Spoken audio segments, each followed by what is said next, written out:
Yeah, the worst part about this story is, to go back to the Uiuinga hut, is there were bags of 1080 stored under the hut.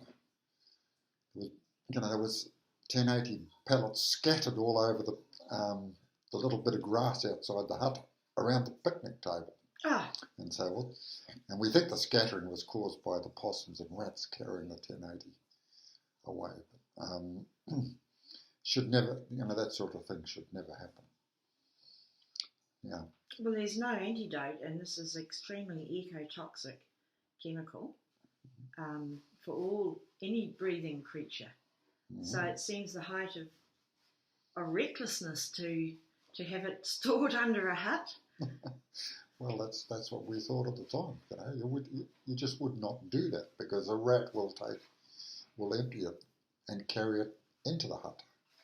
So it seems as this Uiuinga 1080 drop was doomed to fail, because we left the Uiuinga hut and moved to the other side of the Wanganui River. Downstream of the Wanganui River, still on the same side.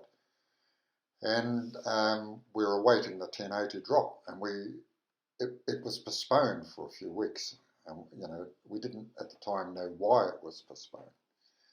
But then, it was time for us to go and monitor the results. When we arrived, we started to hear all sorts of stories about what had happened at the drop. And it seems the big problem was that the binding had failed in the pellet. Mm. And so instead of these nice round 30 centimetre or 30 millimetre, whatever, pellets falling out of the hopper, a big cloud of dust was emitted, which blew down the side of the mountain, according to different people we talked to, right over the farmland below. And so, it took our interest. And so evidently the first lot of pellets was sent back to the factory. And the factory re-cooked them, or whatever they do, re-baked them and mixed them all up with a new binding. And they sent it out again. But the same thing happened again. There was another pellet failure. So again, that was another hold-up. But when we went back, they'd done the drop. And they gave it a few weeks to work. And then we went to monitor the results. And it's the most interesting drop we've ever been on, because the results were very, very poor. They had killed very few possums. In actual fact, in some places there was more possums after the drop than there was before the drop. Because perhaps the weather was a little bit better or whatever. But the total result for the whole block, that's right over the whole block, was 54% kill rate, which is absolutely pathetic compared with most of the kill rate was up in the early 90s, or that is what Doc claimed anyway. But this was 54%. So knowing that there was something wrong, we kept our eyes open. And it was obvious, that a lot of the pellets never hit the ground. But the forest had been saturated with dust, because at the same time as we were involved in this, in the monitoring part, there was a scientist in there doing a bird count, pre-poison, post-poison bird count. And 26% of the robins were killed by the storm of dust. Mm. And so, the Doc, under the OIA, Doc will come up with a figure of 54% kill, but not willingly. And it was never, ever told to the public. It was just passed off as a normal great kill. We killed 90-something% of those possums up there, which, like much of what Doc says, it was a total fabrication. So these pellets, when they fall down in the dust, they don't just fall conveniently next to a possum. They fall into the branches of trees. They into birds' nests. They roll down the hill into the gullies. Yeah. But the possums are more prefer to be on a ridge. Yeah.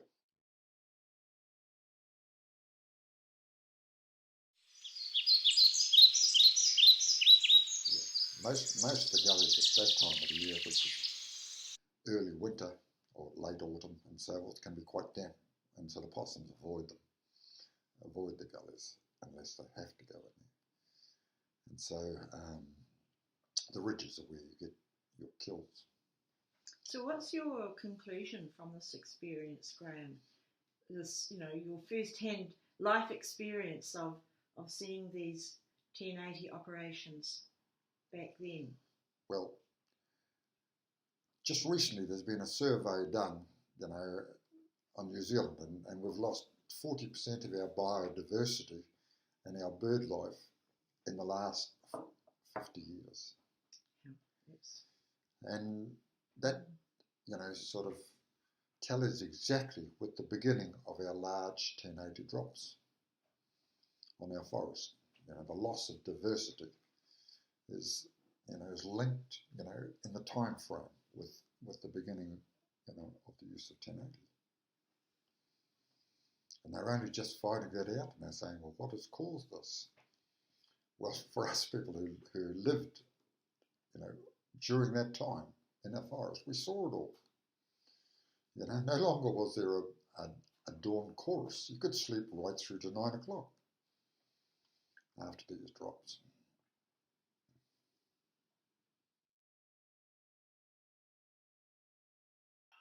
Yeah, my wife and I lived on a yacht in Marlborough, in the Marlborough Sounds. Now, while we were there, we invented the possum plucker. Oh.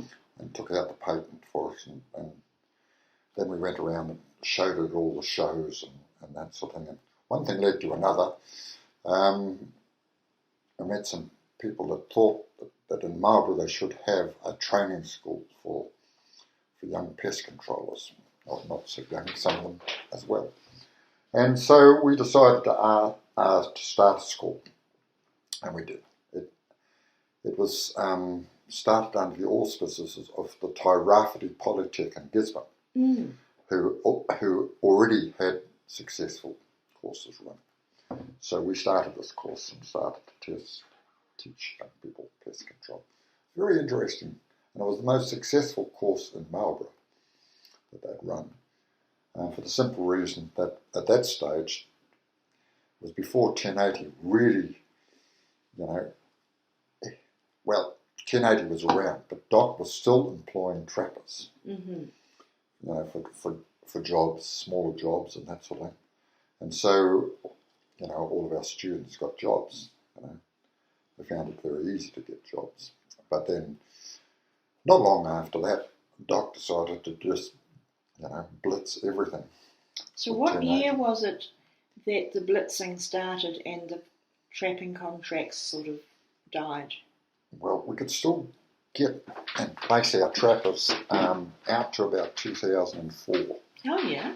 About 2004, Doc's desire to run traps was sort of lost. And it just became, don't call us, we'll call you.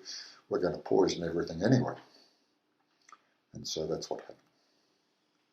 And so a whole race of trappers were thrown on the scrap heap. So this was really good for these young people, learning these skills and having a sense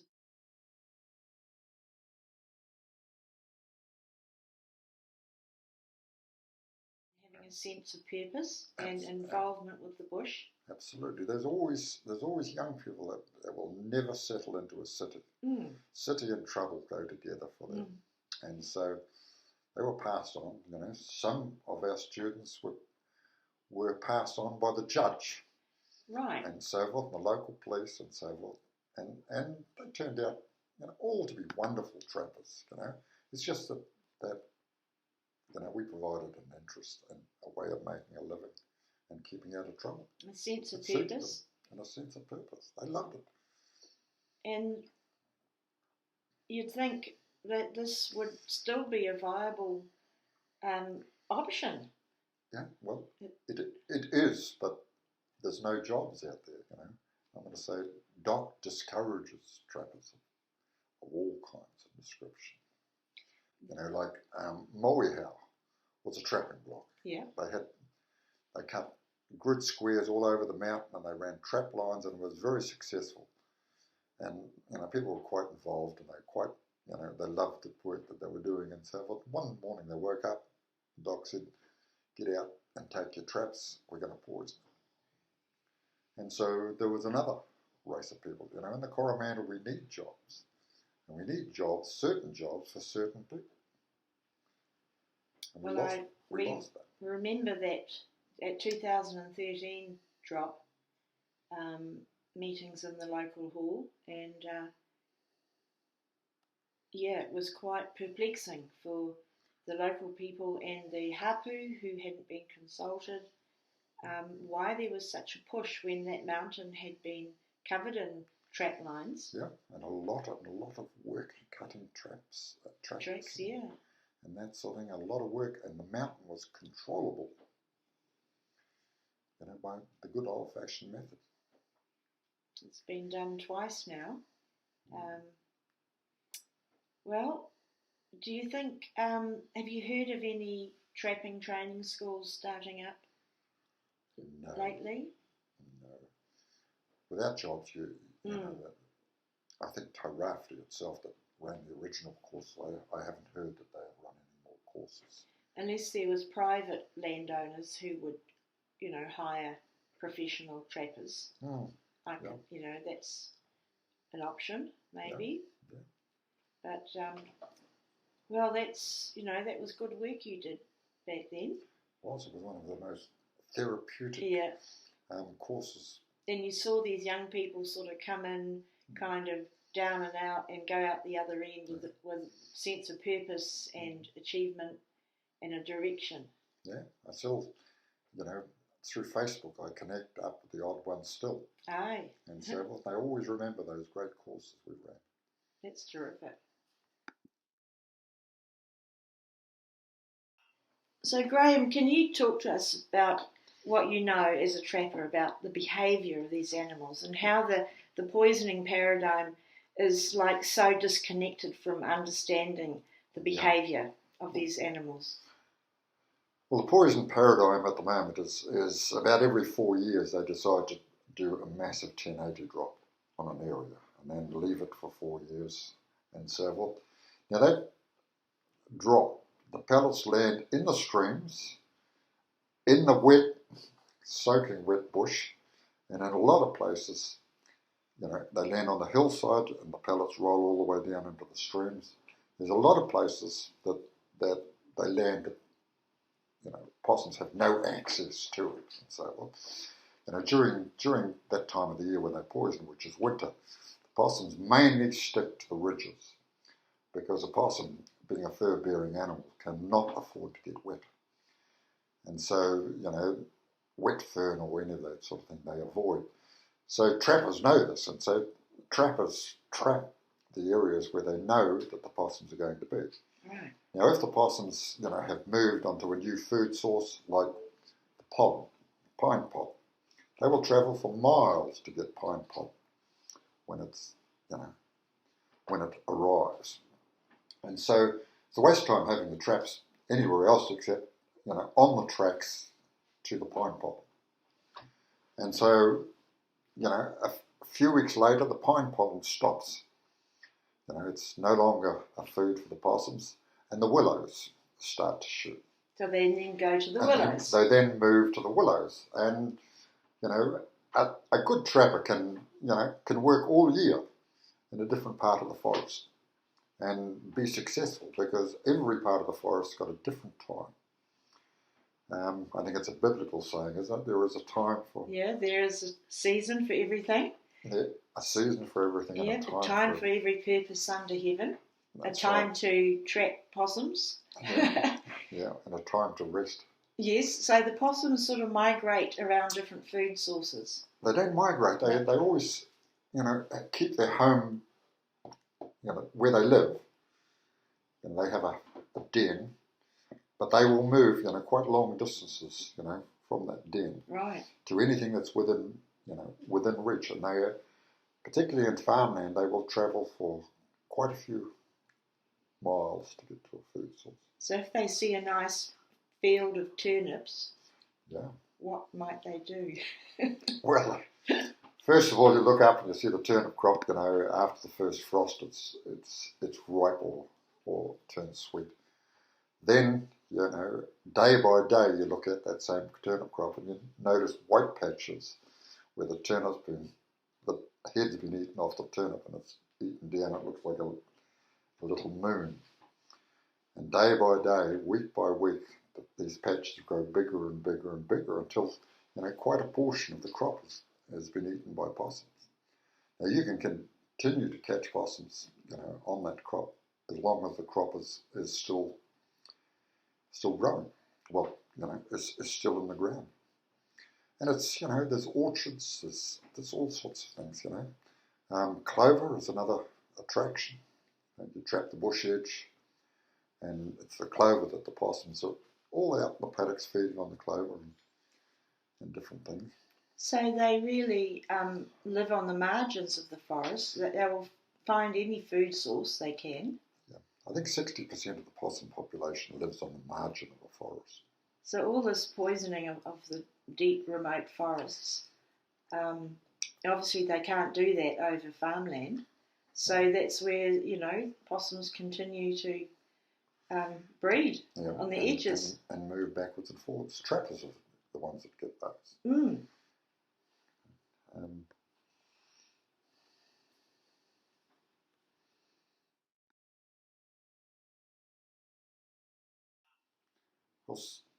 We're still hoping to rebuild the trapping regime. 1080 has failed us and will always fail us. But for animal control, in many cases you cannot have total control. Total control is a dream.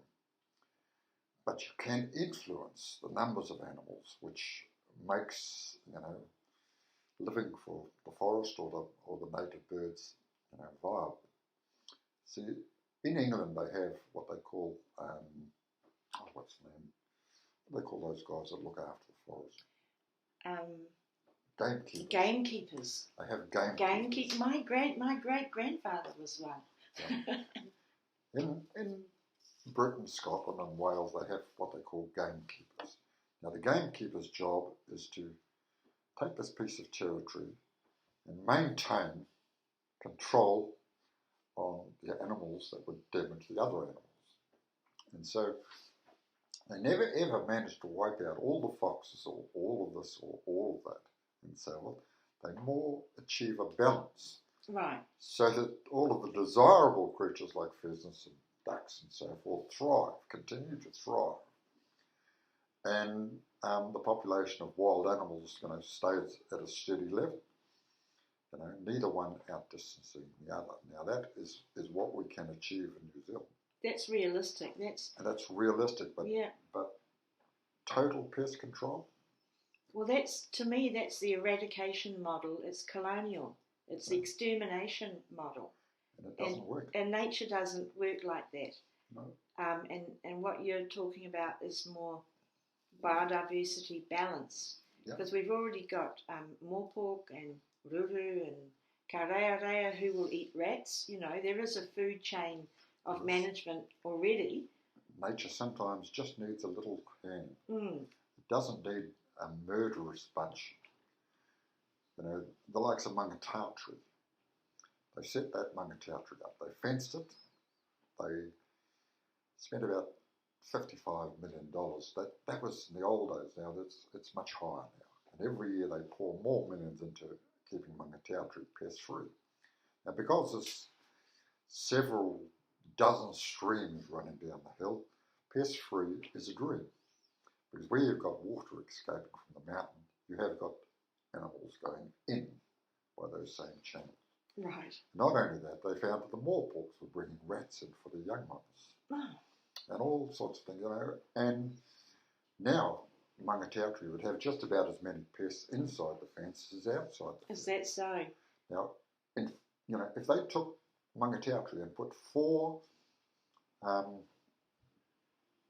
gamekeepers on there, to either side of the mountain, they would exercise a degree of control on the wild animals. The bird population would go up and everybody would be happy. And it would cost maybe several $100,000 a year. And that's a really good proposal. Instead of $5 million a year. And the idea of sort of fences, that nature is going to obey a fence, you know, is very, again, very colonial, very, I can't find the word for it. But, I mean, they were proposing a fence right across the peninsula. Well, the stoats just go out to sea and swim around the edge and back in the other side, you know. Nature's very, very adaptable and clever.